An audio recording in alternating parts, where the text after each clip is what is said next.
जी अस्सलाम वालेकुम।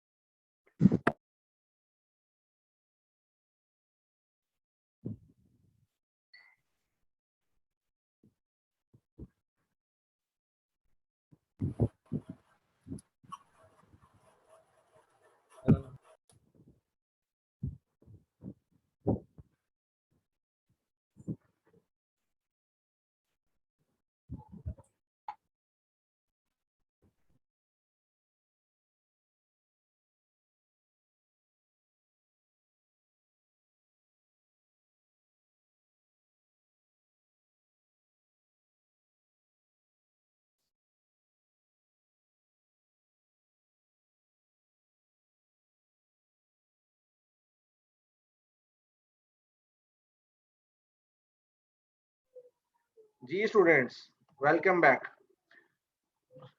जी अच्छा, तो एक सेकंड मैं ये बंद कर दूं। अच्छा जी, जी अच्छा जी। अब आई होप कि अभी कोई इशू नहीं रहा होगा। अब हम थोड़ा सा आज का लेक्चर देख लेते हैं, और आज का लेक्चर देखने के लिए मुझे स्लाइड्स खोलनी पड़ेंगी। कौन सी स्लाइड्स खोलनी है भैया?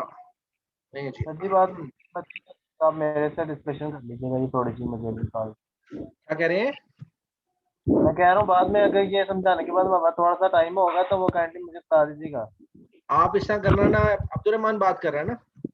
नाम बात कर रहा हूँ सर। हाँ अच्छा। नाम बात कर हाँ ओके ओके ओके। इनाम, आप इस तरह कर रहे हैं ना, मुझे बाद में कॉल कर लेना, ठीक है? मुझे आधे ठीक है घंटे सर। के बाद क्लास की ना, आधे घंटे के बाद मेरे से बात कर लेना। जी ठीक है सर। ठीक हो गया?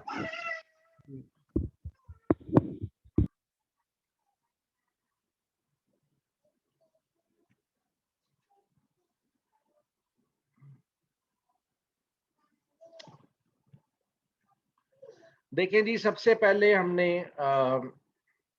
फाइनेंशियल स्टेटमेंट एनालिसिस हमारे कोर्स का नाम है। अब हमने फाइनेंशियल स्टेटमेंट एनालिसिस को शुरू कर दिया हुआ है। तो पहले हमने सबसे पहले रुपये एंड परसेंटेज मेथड किया था उसमें, और रुपये एंड परसेंटेज मेथड के बाद जो सेकंड चीज हमारे पास आई थी, वो हमने क्या किया, उसको हमने हॉरिजॉन्टल एनालिसिस किया, फिर हमने वर्टिकल एनालिसिस किया, और अब हमारी बारी आ गई रेशियो एनालिसिस की। रेशियो एनालिसिस आप पहले से भी पढ़ चुके होंगे, आपने रेशियो कैलकुलेट करना सीखी हुई होंगी पहले फाइनेंशियल मैनेजमेंट कोर्स में, या कभी आपने इन्वेंट्री का चैप्टर किया तो इन्वेंट्री के साथ में एक दो रेशियो सीख ली, अकाउंट रिसीवेबल का चैप्टर किया तो एक दो रेशियो जो अकाउंट रिसीवेबल से रिलेटेड है आपने वो सीख ली। आपके मुख्तलिफ टीचर्स ने आपको छोटी छोटी सी रेशियोज और उनकी कैलकुलेशन सिखाई होगी। मोस्टली आपको नहीं आइडिया होगा कि रेशियोज जब हम कैलकुलेट करते हैं तो उनका मतलब क्या होता है, लेकिन अब हम लोग इसको बहुत ही डिटेल के अंदर पढ़ेंगे कि रेशियोज असल में होती क्या हैं और रेशियोज जो हैं वो किस तरीके से आपकी फाइनेंशियल स्टेटमेंट्स को प्रेडिक्ट करती हैं और बताती हैं कि आपकी कंपनी की कंडीशन इस टाइम पे क्या है। तो मैंने आपको क्लासेस के शुरू में बताया था कि अगर एक गाड़ी हो तो गाड़ी आपकी जब हम स्टार्ट करते हैं तो मीटर उसका बता देता है कि गाड़ी में फ्यूल कितना है, गाड़ी हीटअप कितनी हुई है। अगर हम उसको स्टार्ट करके रेस देते हैं, चलाते हैं, तो हमारा जो स्पीडोमीटर है वो हमें स्पीड बताता है कि गाड़ी की स्पीड कितनी जा रही है। आरपीएम अगर ज़्यादा है तो हम आरपीएम को मेंटेन करेंगे ताकि हमारे फ्यूल की एवरेज बेहतरीन आ जाए। तो इसी तरीके से अगर हम एक कंपनी के अंदर चेक करें कि इंस्ट्रूमेंट पैनल उसका क्या होगा, जिससे पता चले कि कंपनी की कंडीशन क्या है, तो वो ये अकाउंटिंग रेशियोज या अकाउंट फाइनेंशियल स्टेटमेंट्स को हम कहते हैं कि वो हमें बताती हैं कि ये कंपनी कैसा परफॉर्म कर रही है। देखें, अगर हम अभी हमने थोड़ी सी फाइनेंशियल स्टेटमेंट्स देखी हैं, उसमें जस्ट फिगर्स ही हमें नजर आई हैं। उन फिगर्स का मतलब क्या है वो हम समझने की कोशिश कर रहे हैं। Financial ratios are like financial temperatures, interlinkages of income statement and balance sheet item. अब जो फाइनेंशियल रेशियोज हैं उसके अंदर हम लिंक्स फाइंड आउट कर लेते हैं, और वो लिंक्स किसके दरमियान होते हैं? वो इनकम स्टेटमेंट और बैलेंस शीट के आइटम्स, डिफरेंट आइटम्स के दरमियान जो लिंक्स हैं वो हमें उसका भी पता चल जाता है, और कंपनी कैसा परफॉर्म कर रही है उसका भी हमें पता चल जाता है। जी एक सेकंड, जी बेटा, ये लो। वो क्या चाहिए? बॉटल चाहिए? हाँ, ये क्या चाहिए? ये फिर उधर जाए, ये ये ले। अच्छा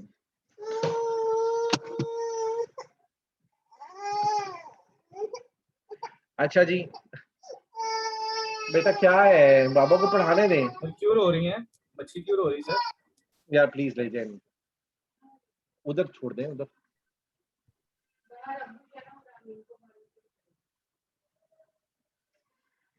अच्छा जी, ratios to be related to some predetermined standards or industry average।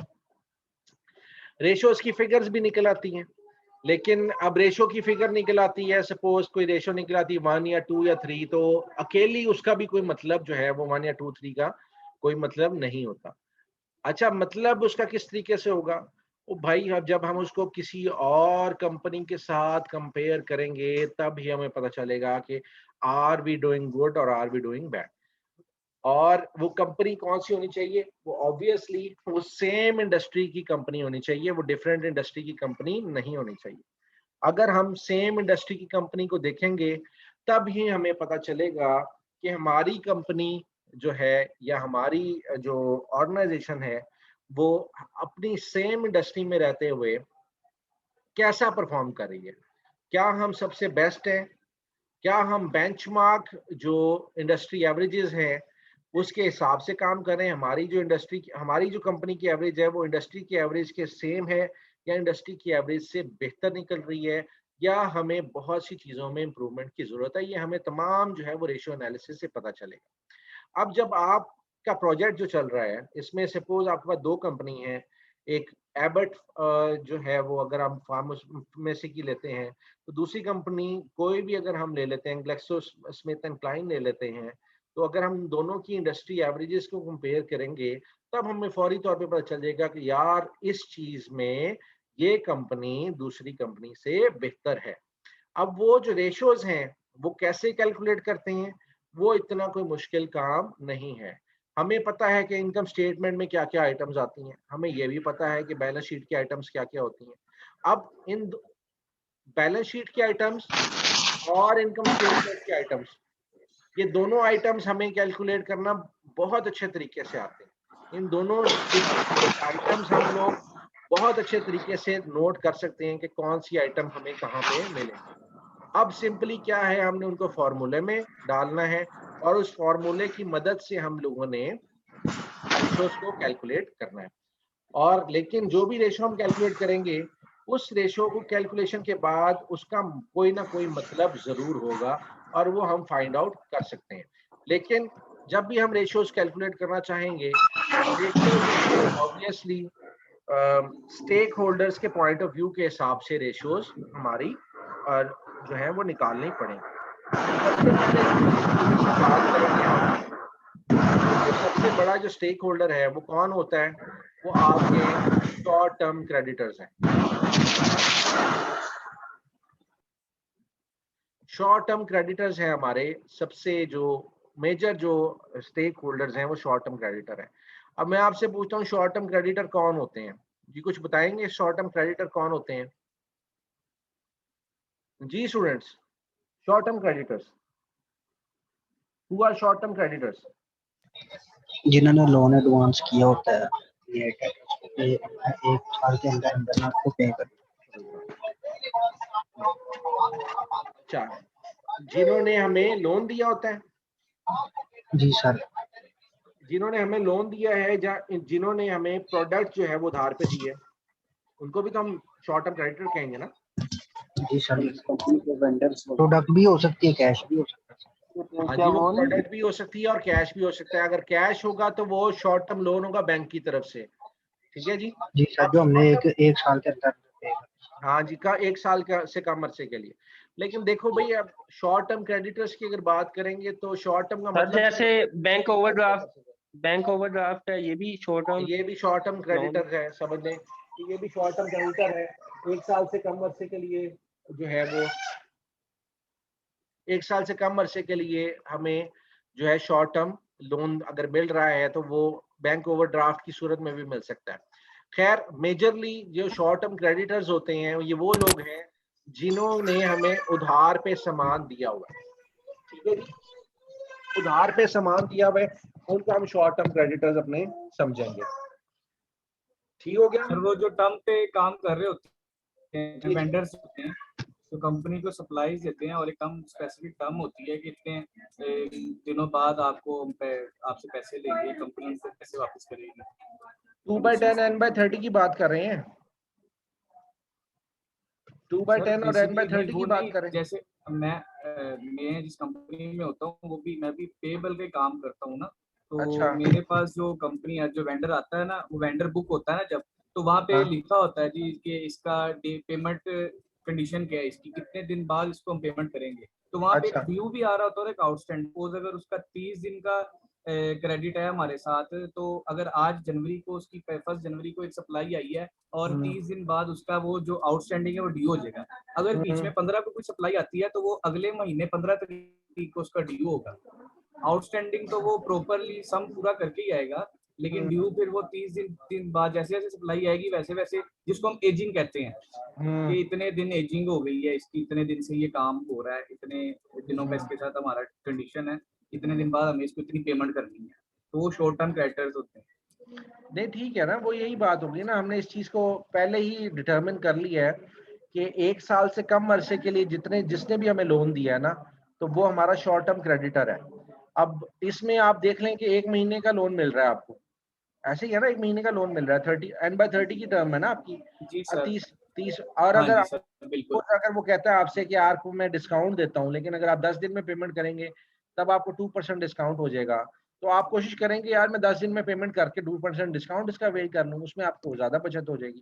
खैर, ये सर डिफरेंट ऐसे टर्म। भी केस भी आया था, छोटी सी बात है सर, बस छोटी सी मैं कंप्लीट कर देता हूँ। एक कंपनी थी सर, उसे वो हमने सप्लाई दे दी थी, तो उसका जो आउटस्टैंडिंग था ना, वो 18 मिलियन का खड़ा हुआ था कि अच्छा। हमने उसको, कंपनी लाइबल थी 18 मिलियन उसको देना है। तो अच्छा। वो जो कंडीशन थी ना, उसे 1 मिलियन करके ना आपने 15-20 दिन बाद देना। तो उन्होंने हमें क्या एक ऑफर दी कि आप ये 18 मिलियन पूरा दे दें, आपको इसके ऊपर 10% क्या कहते हैं डिस्काउंट दे देंगे। तो कंपनी ने वो पेमेंट करके 18 लाख रुपए का डिस्काउंट अवेल कर लिया। देखा, ये यही तो बात होती है कि अच्छा, ये एक टेक्निक है जिससे आप जो है ना अपने क्रेडिटर से पेमेंट्स रिकवर जिससे भी आपने पैसे लेने होते डेटर से आप फौरी तौर पे जो है ना पेमेंट कलेक्ट कर लेते हैं। ठीक है, ये एक तरीका है ये आपका शॉर्ट आपके लोन्स को कलेक्ट करने का, जो आपने लोन्स दिए हुए लोग उन्होंने आपको ये ऑफर और ऑब्वियसली आपको फायदा हो रहा था, उनको भी पैसे फौरी तौर पे मिल रहे थे, तो ये आप लोगों की डील इसमें कामयाब होगी।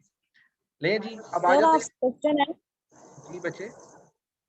सर, जो वेंडर को हम लोग शेयर्स इशू करते हैं, कंपनी वेंडर्स को शेयर इशू कर देती है पेमेंट के जरिए कि पेमेंट नहीं करी शेयर इशू कर देती है, वो भी हमारे क्रेडिट में आ जाएंगे अगर हमारी पेंडिंग ड्यू है वेंडर की तरफ और हमको पेमेंट नहीं कर रहे कैश देखो में, हम ये शेयर आपने बड़ा स्पेसिफिक सा केस बताया है कि किसी बंदे की हमने पेमेंट देनी है, उसको कहते हैं तुम कंपनी में पार्टनर बन जाओ, ये शेयर्स ले लो उसके। यस तो सर, वो आप कंपनी की लायबिलिटी खत्म करके ना, उसकी एक्सटर्नल लायबिलिटी खत्म करके उसकी इंटरनल लायबिलिटी में लेके आ रहे हो, उसको ऑनरशिप में लेके आ रहे हो। Yes sir. ठीक है, लेकिन अगर आप उसको प्रेफर्ड शेयर्स दे देते हो तब उसका मतलब ये है कि आप उसको जिससे कंपनी प्रेफर शेयर देते हैं ना, हमने बोनस एंड राइट में ये कांसेप्ट करा है ना कि हाँ उसमें जी, वो वेंडर को शेयर इशू कर देते हैं। तो अब मैं अच्छा ये आपने यहाँ पे बोला शॉर्ट टर्म क्रेडिटर्स का जो हमें सप्लाई करते हैं, तो मैं ये कांसेप्ट हमारे वेंडर से हम लोग परचेज करते हैं, मशीनरी परचेज की पेमेंट हमारी ड्यू है, हम उसको शेयर्स दे रहे हैं, वो आपने तो प्रेफर्ड क्या हमारे वो शॉर्ट टर्म क्रेडिट में आएंगे ना? एक तरह की लायबिलिटी होती है, लेकिन उसको लिखते हैं हम उसके अंदर है, ऑनरशिप सर के आपकी अंदर वॉइस लिखते हैं। ड्रॉप हो रही है मैं ये कह रहा हूँ कि बहुत प्रेफर्ड ज्यादा। शेयर्स भी जो होते हैं वो सॉरी एक सर। तरह की लायबिलिटी होती है। उसमें होता ये है कि हमें अपने शेयर होल्डर्स को पहले प्रॉफिट दें या ना दें, लेकिन प्रेफर्ड शेयर होल्डर्स को हमें सबसे पहले प्रॉफिट देना पड़ता है। ठीक है ना? 11%। तो एक परसेंटेज होती है या रुपीस मेंशन होते हैं कि पर प्रेफर्ड शेयर पे हमने देना है या 6% हमने उसका रिटर्न देना है। वो फेस के ऊपर ही लिखा होता है, उसके ऊपर कि 6% या 6 रुपी प्रेफर्ड शेयर्स, और उसकी एक फेस वैल्यू क्रेडिट होती है 100 रुपए की। अगर शेयर आपने वो दिया हुआ है तो 6 रुपए आप उसके ऊपर जो है वो उसको देंगे। और असल में होता ये है कि कंपनी के पास अगर 1 साल के लिए होता है ये प्रेफर्ड शेयर इशू किया हुआ, अगर साल के चौथे महीने में कंपनी के पास पैसे आ जाएं तो आप क्या करते हैं, उसको उसकी फेस वैल्यू से कुछ ज्यादा अमाउंट देके तो वो सारे के सारे प्रेफर्ड शेयर उससे वापस भी ले सकते हैं। खैर ये एक तरीका है ओके, मैंने हमने पेमेंट क्लियर करके उसे क्रेडिटर बना के उसे दे देंगे पैसे और अपनी नहीं ओनरशिप वापस बेटा, ले जब लेंगे। आपने उसको पेमेंट क्लियर कर देनी है ना तो प्रेफर्ड शेयर वापस ले लेंगे, फिर वो क्रेडिटर थोड़ी बनेगा आपका। वापस ले ली, हाँ तो हमने वापस ले ली ना। देखो सबसे वही तो पहले कह क्या रही हूँ किया, कि मनी एक क्रेडिटर था उसको हमने नहीं प्रेफर्ड शेयर दे दिए, अब वो क्रेडिटर तो खत्म हो गया ना, वो जो हमने जी पहले क्रेडिटर के तौर पे मेंशन किया हुआ था वो यस क्रेडिटर वो वहां वेंडर से खत्म हो खत्म जाएगा। अब वो शेयर होल्डर हो जाएगा, प्रेफर्ड शेयर होल्डर हो जाएगा। ओके अब प्रेफर्ड शेयर होल्डर की हमने ओके पेमेंट कर ओके दी तो प्रेफर्ड शेयर होल्डर भी खत्म हो गया वो, तो ओके अब ठीक हमारी हो गया, लायबिलिटी थैंक के यू। खत्म हो जाएगी। अब इसमें आ जाए यहाँ पे थोड़ा सा, तो हम देखें कि thank you sir. Short term creditor की क्या इंटरेस्ट होता है। शॉर्ट टर्म क्रेडिटर का इंटरेस्ट क्या होता है कि जो भी बिजनेस जिसको भी उन्होंने लोन दिया हुआ है वो अपनी पेमेंट जब भी उनकी ड्यू आए वो इनकी पेमेंट कर सके। ठीक है जी। Ability of the business to meet debt as they become due, जब भी उनकी पेमेंट क्लियर होने वाली हो ना, तो ये जो शॉर्ट टर्म क्रेडिटर्स हैं वो एक कंपनी की जो फाइनेंशियल स्टेटमेंट जिनको उन्होंने उधार दिया हुआ है उनकी फाइनेंशियल स्टेटमेंट इसलिए देखते हैं कि जब भी सपोज एक बैंक ने लोन दे दिया है, एक शॉर्ट टर्म लोन दे दिया या क्रेडिटर ने लोन दिया है, आपको सामान दिया उसको, तो अब वो चाहते हैं कि आप उनकी पेमेंट जो है वो टाइम पे करें। और आपको पेमेंट टाइम पे जब भी करनी है आपने, तो कैसे करेंगे कि सपोज 1 महीने बाद पेमेंट करनी है, तो अगर आपके जो करंट एसेट्स हैं उनकी वैल्यू बेहतर होगी या जो रेशो जो है वो बेहतर होगी जी, इंशाल्लाह। ओके अच्छा जी, तो अगर ये रेशो बेहतर होगी तो हमें पता चल जाएगा कि कंपनी जो है वो एबल है कि अपने लाइबिलिटीज को फौरी तौर पे या किसी भी टाइम पे अपनी लाइबिलिटीज को पे ऑफ कर सकती है। शॉर्ट टर्म सॉल्वेंसी क्या होती है, कोई बताएगा? सॉल्वेंट का मतलब क्या होता है? सॉल्वेंट सर कंपनी के सॉल्वेंट कंपनी जब दिवालिया हो जाती है तब बैंक उसकी देना दिवाली तब सर सर दिवालिया हो दिवालिया हो जाना जाना सर। कंपनी का इंसॉल्वेंट होता है ना। सर जब जब वो जल्दी जल्दी कैश में लिक्विड होता है ना उसको सॉल्वेंसी भी कहते हैं। हाँ, सॉल्वेंसी का मतलब ये होता है कि कंपनी की एबिलिटी टू पे इट्स डेट्स, ठीक है। यस, बैंकरप्ट हो जाएगा। सॉल्वेंट है कंपनी तो इसका मतलब है कि कंपनी अपने डेट्स को पे ऑफ कर सकती है, लेकिन इनसॉल्वेंट है तो इसका मतलब है कि कंपनी दिवालिया हो गई, कंपनी अपने जो उसकी लायबिलिटी आती है उसको पे ऑफ नहीं कर सकती। इस टाइम पे ऐसी कंडीशन में आ गई कंपनी अपने लायबिलिटीज को पे ऑफ नहीं कर सकती। अब इसके लिए अब ये देखें जी, बात की है कि जो हमारे स्टेक होल्डर्स है ना, एक कंपनी के साथ बहुत से लोग अटैच होते हैं, ठीक है। अब सबसे पहले सबसे इंपॉर्टेंट की हमने देखी कि शॉर्ट टर्म क्रेडिटर्स एक कंपनी को किस तरीके से देखते हैं। अब शॉर्ट टर्म क्रेडिटर्स जो हैं वो अगर एक वर्ड ऑफ माउथ निकाल दें कि भाई ये कंपनी तो पेमेंट ही नहीं कर रही, 3 महीने से पेमेंट नहीं कर रही, 4 महीने से पेमेंट नहीं कर रही, तो कंपनी की रिप्यूट क्या हो जाएगी, ठीक है। कंपनी की रिप्यूट क्या होगी कि यार कंपनी के पास पैसे नहीं है। आम अल्फाज में मार्केट में क्या फीलिंग आएगी कि कंपनी तो अपने पैसे नहीं दे पा रही, तो कंपनी लगता है लॉस में है, लॉस में, इंसॉल्वेंट हो गई। लेकिन ये इंडस्ट्री टू इंडस्ट्री वेरी करता है। अब मैं मेट्रो की एग्जांपल देता हूँ। मेट्रो का जो क्रेडिट टर्म्स है वो 90 डेज का है, 90 डेज से लेके 120 डेज पे जाते हैं ये लोग। कि एक अगर पेमेंट जिस तरीके से अभी थोड़ी सी देर पहले एजिंग की बात की थी, अगर कोई सामान लेती है 3 महीने के बाद उसकी पेमेंट करते हैं, और ऑब्वियसली एक वेंडर ने 3 महीने के लिए इकट्ठा सामान तो नहीं दिया होगा, जैसे जैसे इनकी डिमांड बढ़ती होगी वैसे वैसे वो इनको सामान देता होगा। तो अगला बंदा जो इनके साथ कारोबार कर रहा है वो अपने पैसे नीचे लगा के 3 महीने के लिए तो फिर इनके साथ कारोबार कर रहा है, और उसके बाद उसको उसकी बेनिफिट आता है। पेमेंट आना शुरू होती है 3 महीने के बाद, 90 डेज के बाद उसकी पेमेंट का साइकिल स्टार्ट होता है। तो यहाँ पे आप ये देखें कि एक छोटा से छोटा कारोबारी भी अगर इनके साथ काम कर रहा है तो वो लाखों रुपए का माल इनके साथ जो है ना वो इन्वेस्ट करके चल रहा होता है, और ये उसके ऊपर से प्रॉफिट कमा के उसको 3 महीने इस्तेमाल करने के बाद वो उसको पेमेंट करते हैं। खैर मैं अब उसकी डिटेल में तो नहीं जाने लगा, लेकिन आई होप कि आपको इस चीज़ का अंडरस्टैंडिंग आ गए होंगे। ये सर जी मेरा अटेंडेंस लगा दीजिएगा, रफाकत खान। ओके, अच्छा जी आगे आ जाते हैं जी। हमारे पास शॉर्ट टर्म सॉल्वेंसी रेशियोज कौन कौन सी हैं। शॉर्ट टर्म सॉल्वेंसी रेशियो में सबसे जो बेसिक रेशियो है दैट इज करंट रेशियो। इसको करंट रेशियो कहते हैं। करना क्या होता है इसमें कि जितनी भी टोटल आपकी करंट एसेट्स होते हैं उसको डिवाइड कर देते हैं करंट लायबिलिटी से। करंट लायबिलिटीज हमें पता है जी, बैलेंस शीट की जो 2 साइड होती हैं उसमें जब हम एसेट्स की बाइफरकेशन करते हैं या क्लासिफिकेशन करते हैं तो एसेट्स को भी क्लासिफाई कर लेते हैं और लायबिलिटीज को भी क्लासिफाई कर लेते हैं। एसेट को हम क्लासिफाई करते हैं करंट एसेट में और फिक्स्ड एसेट्स में, और लायबिलिटीज को भी करंट लायबिलिटीज और फिक्स्ड लायबिलिटीज या लॉन्ग टर्म लायबिलिटीज में करते हैं। तो करंट एसेट का जो टोटल है, करंट एसेट में कौन कौन सी आइटम आती है, आपको कैश इन हैंड आ गया, कैश एट बैंक आ गया, मार्केटेबल सिक्योरिटीज आ गई, उसके बाद अकाउंट रिसीवेबल आ गया, और उसके बाद बिल रिसीवेबल आ गया, बिल रिसीवेबल के बाद डेटर्स आ गए, डेटर्स के बाद आपका आ जाता है क्लोजिंग स्टॉक। क्लोजिंग स्टॉक अगर आप सारा कुछ शामिल करें तो आपके करंट एसेट्स का सेक्शन बन जाता है, और इस पूरे सेक्शन के टोटल को आपने रेशियो के ऊपर रखना है, और उसके बाद आपने जो डिनोमिनेटर में अमाउंट रखनी है वो करंट लायबिलिटीज की रखनी है।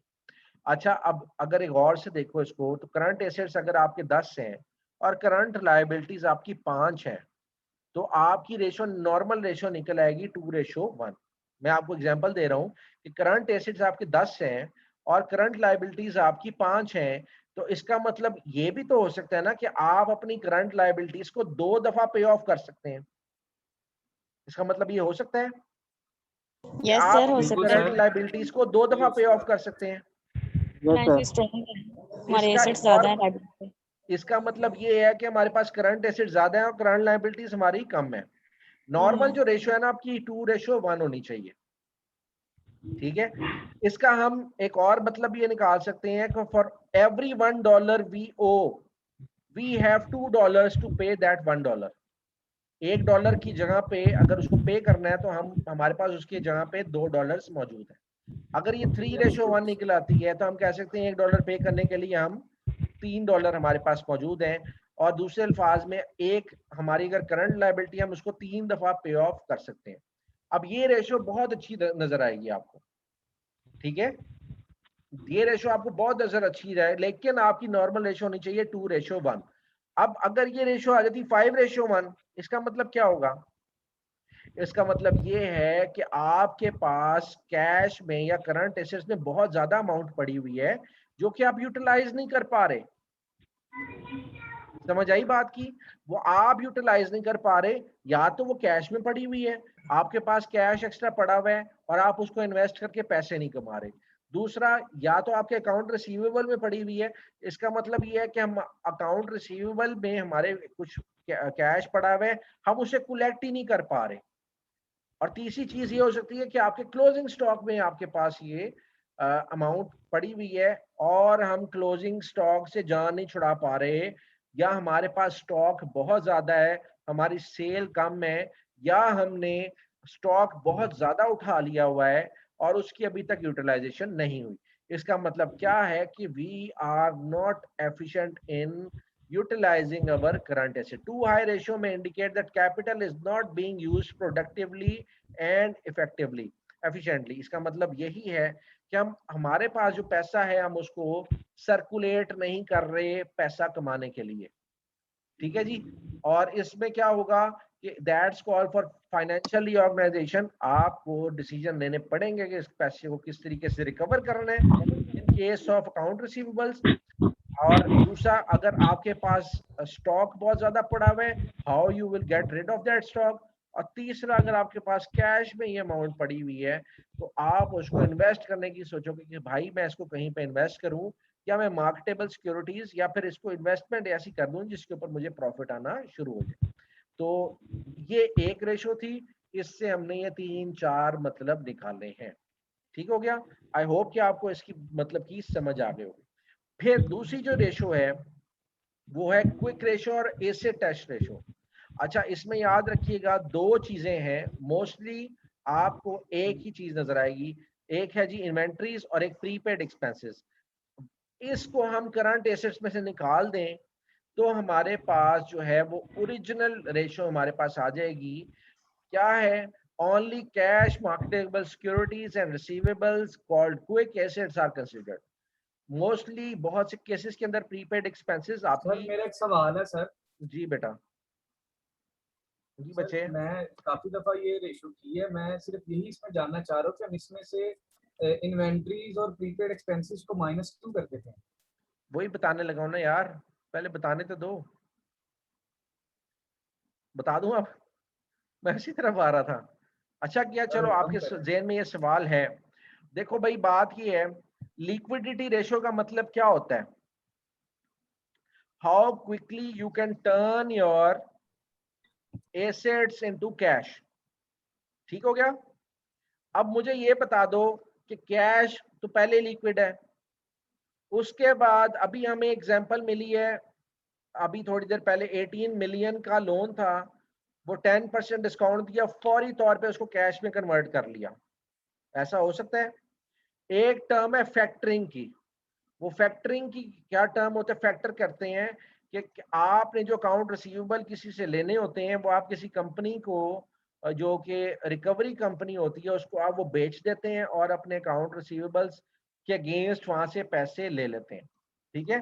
तीसरा चेक ये होता है कि आपकी जो रिसीवेबल्स होते हैं आप अपनी रिकवरी टीम की मदद से उसको फौरी तौर पे कन्वर्ट करवा लेते हैं कैश के अंदर।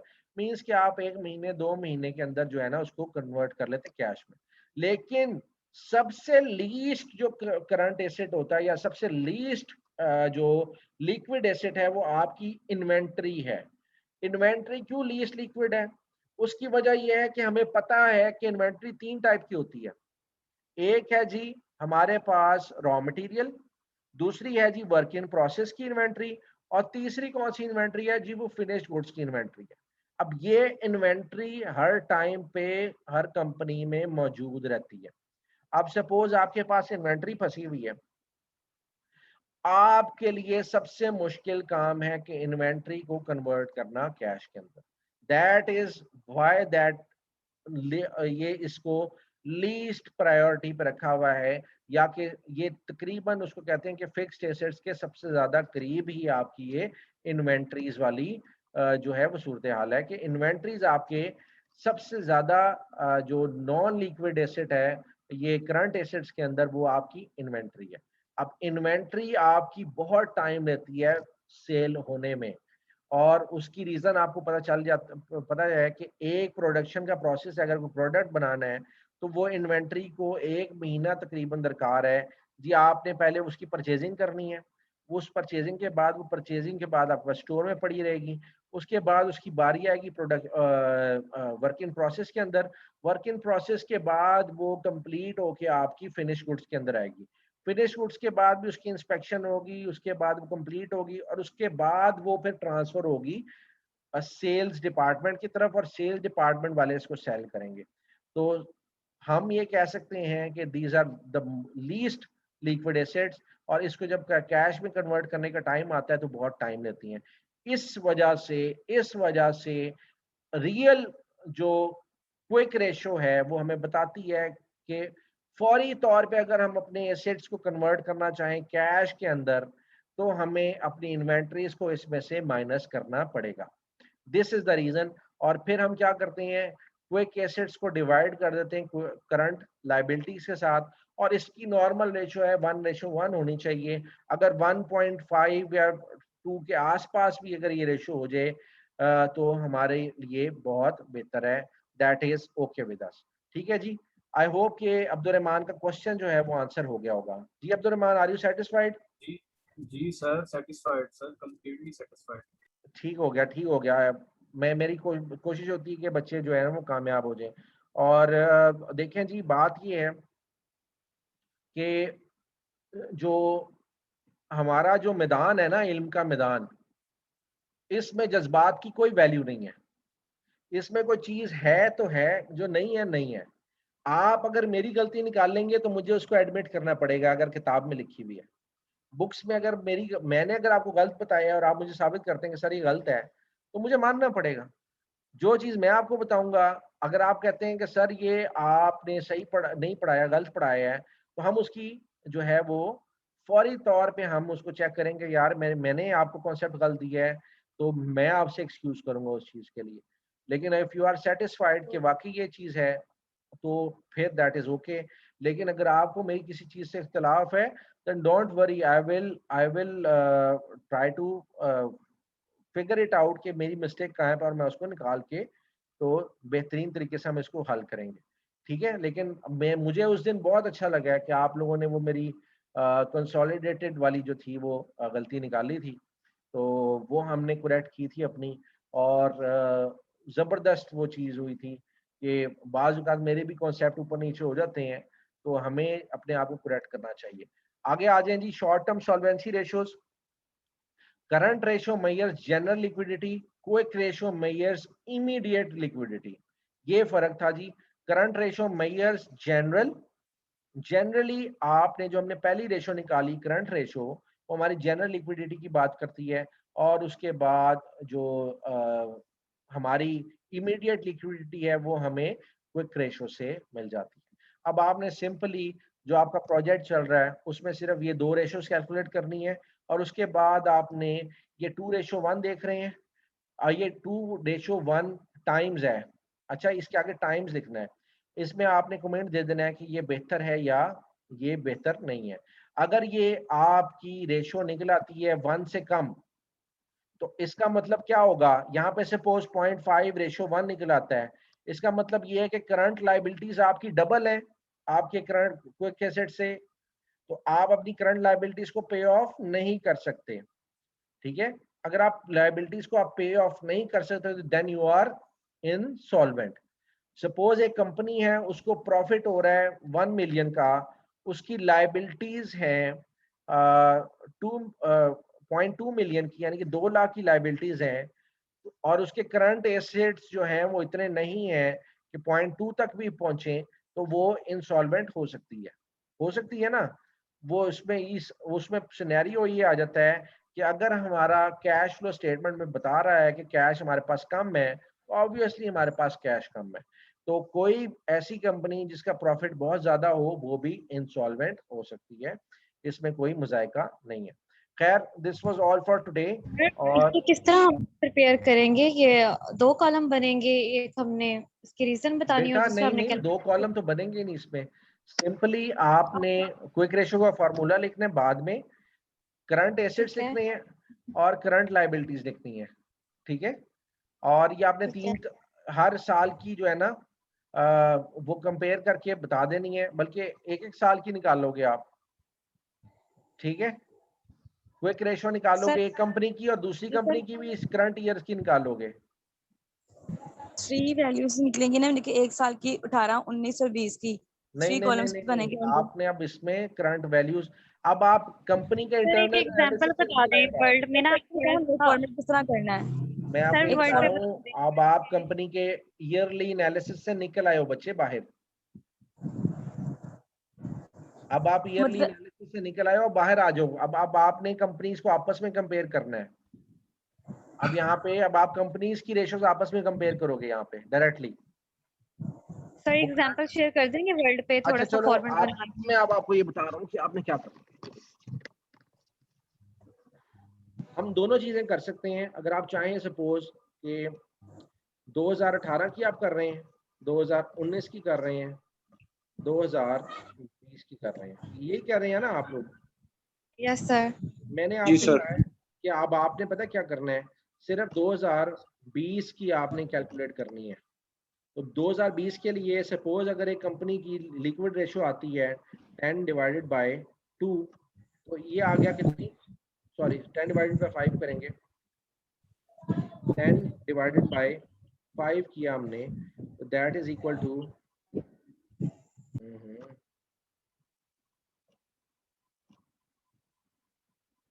ये आ गया जी 2:1 आ गया।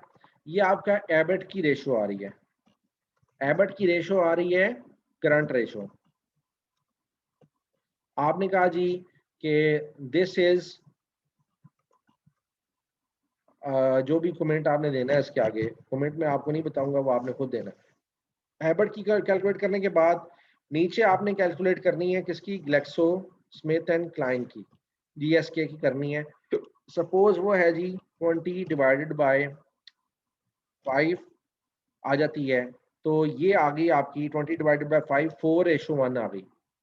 आपने इसका कमेंट दे देना आगे, ठीक है जी। अब ये दोनों कंपनीज के आपस में कंपेयर करना है आपने कि ये सर ये से करनी एक ही साल बेहतर की है सिर्फ? एक ही साल की करनी है, 2020 के 20 की इसकी, 20 की दूसरी कंपनी की। जी। बल्कि आप 2 साल की कर लो, पिछले साल में 19-20 की। मटीरियल, हाँ 1920 सर। 1920 की कर लो, 1920 की कर लो। दोनों को ठीक हो आपस गया में सर। कंपेयर करने के बाद दोनों कंपनीज को भी आपस में कंपेयर कर लो। चलो ये ज्यादा बेहतर हो जाएगा, ठीक है ना। ठीक है। वरना तो ये 2 मिनट में काम कर लोगे, तो चलो 5 मिनट का काम कर लें आप, ज्यादा बेहतर है। ठीक हो गया।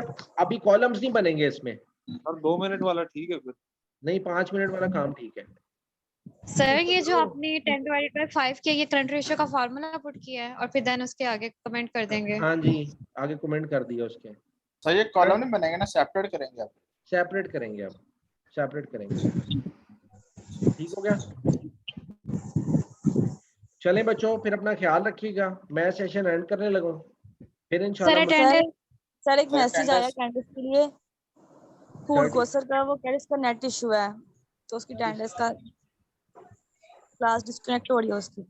अली हसन, एक से मुझे देखने दे रही, हमजा साइका, शहजादी, अब्दुल्ला, मुख्तार, मोहम्मद अहमद अली, आयशा, तारिक अली, हजर हसन, आयशा, अस्का, गौहर और सिंथिया, फरूक, राज। आप लोगों ने अपनी अटेंडेंस चेक कर ली है पहले से जो लगी हुई है? नहीं सर, No. एक बार no sir. Sir yes sir करवा दें। अभी सर तो आपकी क्लास में तूफान बहुत ज्यादा आता है, लाइट चली जाती है जब अटेंडेंस की बारी आती है। ऐसे ही होता है। तो मुझे बस यही शिकवा है कि जब भी अटेंडेंस की बारी आती है तूफान आ जाता है। सर ये सारा जो सर तूफानी क्लास होती है। सर आप अटेंडेंस शो करते हैं सर? एक मिनट मुझे बेटा, मुझे अटेंडेंस लगाने दे पहले। ठीक है सर। अच्छा बेटा एक मिनट रुक जाए, मैं बाबा अटेंडेंस ले लें बच्चों की। एक सेकंड। सर पहले हमारी क्लास में 41 पार्टिसिपेशन शो हो रहे थे, अब 39 हो चुके हैं। कोई बात नहीं स्टिल बेटा। 41। सर आपकी बेटी तो हर क्लास में अटेंड हाँ ये तो हर क्लास अटेंड की है। इवन के सम टाइम आपको भूल जाता होगा क्लास लेनी है, बच्ची याद करवा रही होगी पापा क्लास। हाँ भाई बड़े चालाक हो तुम है। ठीक है भाई ठीक है, चलें जी, हो गई अटेंडेंस आप लोगों की, फिर इंशाल्लाह सर मुलाकात अटेंडेंस होगी। शो नहीं करेंगे सर आपके प्रीवियस वहाँ शो पे? भी कर दे। बेटा वो ना Previous सेशन वाला एंड होने लगा है, बिल्कुल ही सेशन एंड होने लगा है। ओके मैं सर, आप काइंडली हुड की मेंशन कर दीजिएगा, उसने मैसेज किया अभी कि मेरा नेट चलो नहीं ठीक है, कनेक्ट हो फूड रहा। को मैंने देख लिया था क्लास में, डोंट वरी, ठीक है, उसको मैंने ओके चेक कर थैंक ली थी, क्लास में थी वो। तो चले मैं आप इंशाल्लाह आप लोगों से ना आपसे पिक्चर शेयर कर दूंगा आपकी अटेंडेंस की, किसी का अटेंडेंस का इशू होगा तो मुझे बता दे, ठीक है ना, बाद में बता ओके दीजिए। Sir, thank you so much. ठीक हो गया, ओके अपना सर, ख्याल अल्लाह रखिए हाफिज बच्चों, सर। अल्लाह हाफिज, अल्लाह अल्लाह अल्लाह हाफिज। हाफिज। सर माशाल्लाह तूफान ही नहीं रही आ गया भाई। अच्छा, अल्लाह की कसम। हाँ जी सर, बिरयानियां दे छापर खुले हुए। सर बहुत तेज हवा चल रही है बाहर। सर सर इनमें ये सारे क्या करें? स्टूडेंट कैजुअल रहेंगे और रीजन आएगी। और जिस तरह की रीजन गर्मी आएगी पड़ रही थी टू उसका मच तो होना तूफान था टू मच अब आपने तूफान। सारों को बताना है, हमारी क्लास जब भी होती है ना तो आंधी तूफान आ जाता है। और सब बच्चे यस सर, मैंने कैजुअल अपने होंगे। सर जी छुट्टी दे दें सर जी, मेरा नहाने को दिल कर रहा है। चलो ओके ओके।